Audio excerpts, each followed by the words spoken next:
Just between May and December of last year, BLM made $10.6 billion. But now that people have closure on the Floyd case, well, their main source of political power and income is gone. Do you think racism is over? I want to ask you. Did you think it ended? How many times has it ended before? Was it not over when Obama got elected? What the fuck?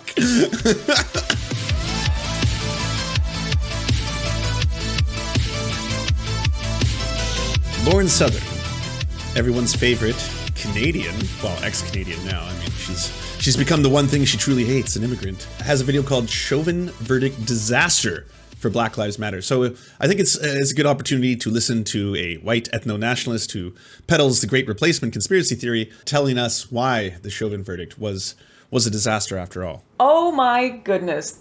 That was just an insane trial to watch. Unless you've been living under a rock, you likely have heard that Derek Chauvin was found guilty on all counts, murder and manslaughter. People in the mainstream media absolutely predicted this was going to happen. I am flabbergasted. I'm completely surprised because I wasn't listening to a lot of pundits talk about this. I was listening to experienced lawyers' opinions. Oh. Lawyers from all realms of politics who had all... I'm sure, she's like, hey, Lynn Wood? Yeah. Oh, is this Lynn Wood? Yeah, the Lynn Wood? Okay, cool. What's your opinion on this? Okay, good. Thanks, Lynn Wood. All right, good. Yeah. I spoke to so many lawyers about this, all lawyers from all corners of the political spectrum. That's all I did was speak to lawyers. I'm just inundated with hundreds and hundreds of lawyers who gave me their expert opinions on this. I will not cite any of them, but we'll go on. All sorts of opinions on the case and political backgrounds. And most of them were analyzing that there would just be too much reasonable doubt for this result. Floyd's heart condition, his lethal dose of fentanyl, the fact that positional asphyxia is very uncommon in people who are not obese. Definitely didn't speak to any pundits or listen to any pundits about this. And now I'm going to regurgitate every pundit talking point when it comes to this. Something that has been contested by most experts, by the way. But yes. There were lots of factors that you'd think would at least bring up some questions. Man, she's changed, eh? She's changed so much. This is the face of centrism right here. This is centrism going on. But apparently the jury disagreed, and we'll get to the potential reasons for that in a second here. This, however, is likely not the end for Chauvin or his case, though.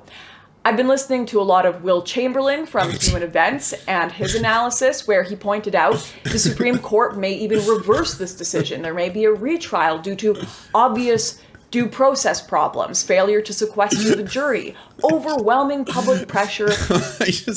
Oh man, to be on the right-wing griftosphere, you can just say whatever you want. You can start it by saying, I have completely avoided listening to pundits.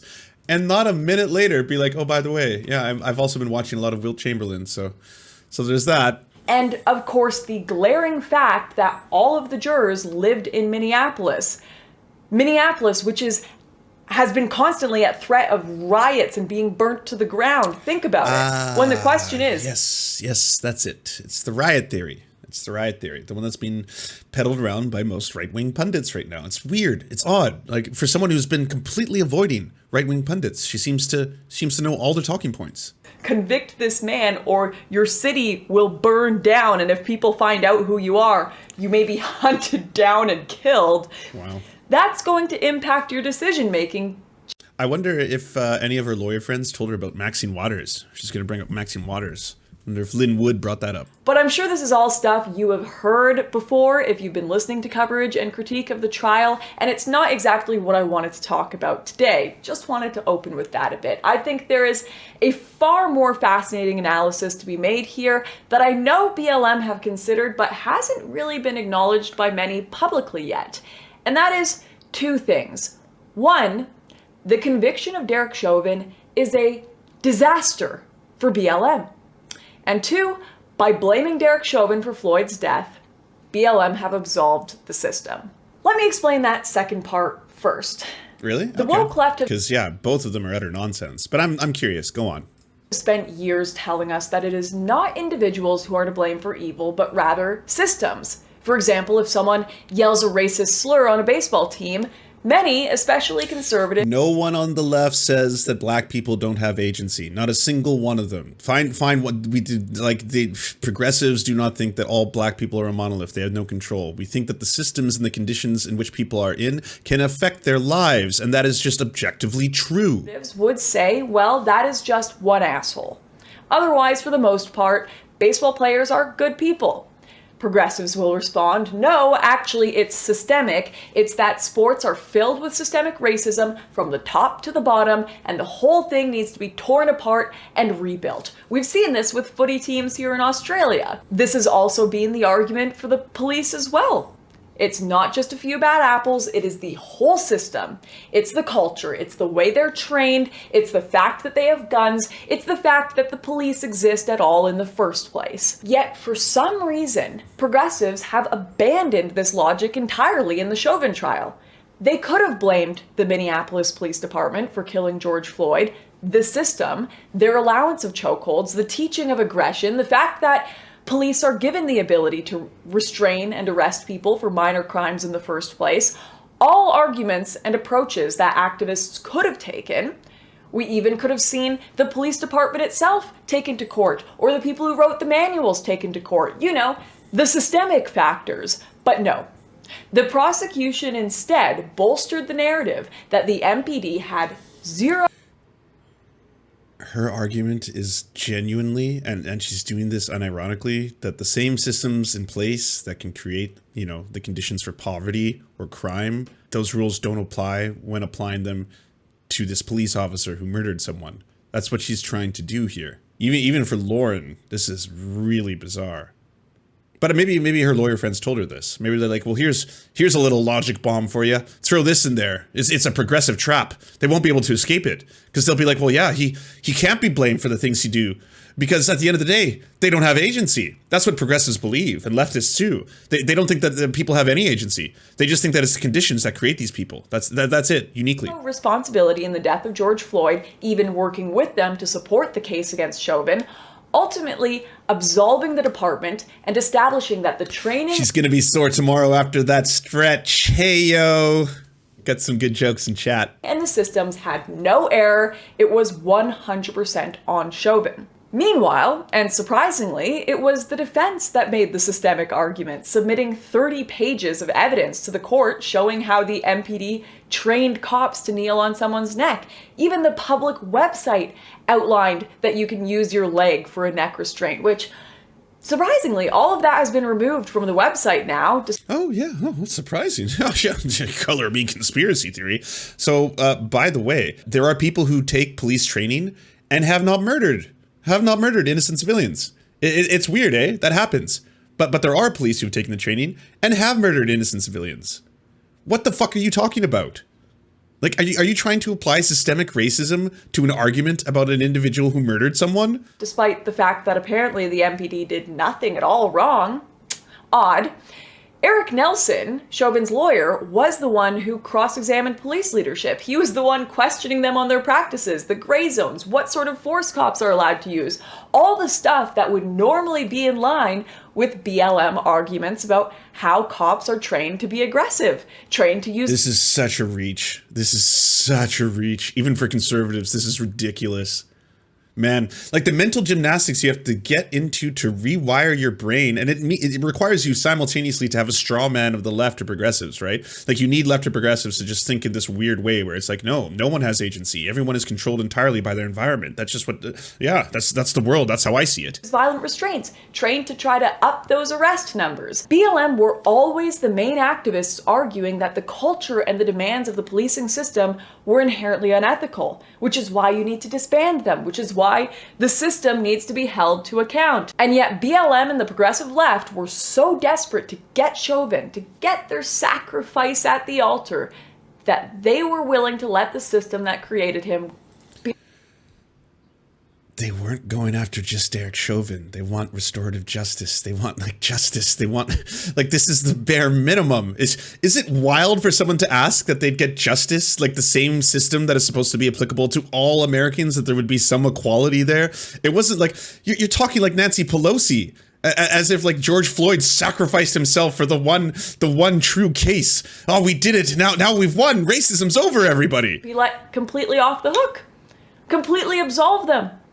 The prosecution finalizing the narrative that nope, the MPD would never do such a thing. Their training was perfect. They were the pinnacle of goodness and decency, abused and corrupted by the act of the lone rogue agent, Derek Chauvin. And I suppose that's ultimately what the jury decided, and what progressives in the media are cheering on now. Which is why it has been so interesting to watch this pivot from Democrats, where all of a sudden, they are back to blaming the system again. Obama and Bernie Sanders making statements like, "This is great, but the battle isn't over. This was just a brief glimpse of accountability, not justice." No shit, racism didn't end. What the fuck are you talking about?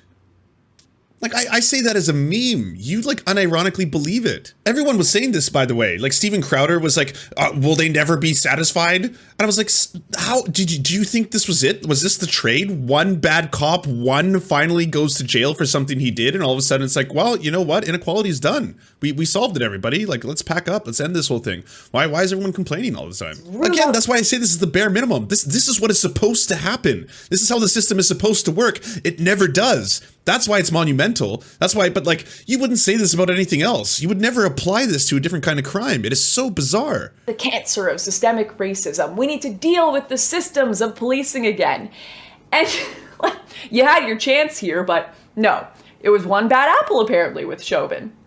And while it's fascinating to watch this all, it's not entirely surprising to see this pivot.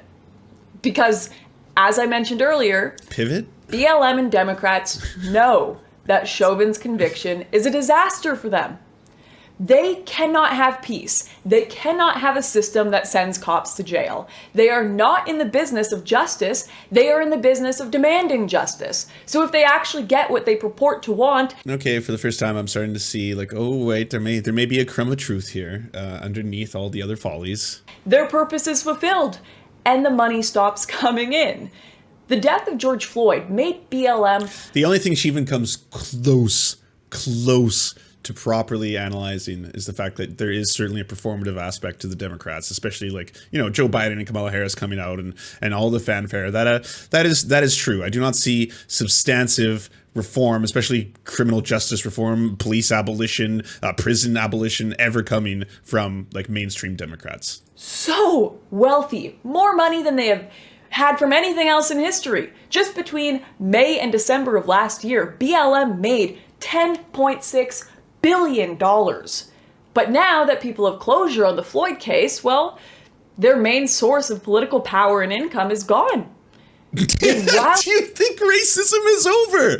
I want to ask you. I'm like, did you think it ended? How many times has it ended before? Was it not over when Obama got elected? What the fuck?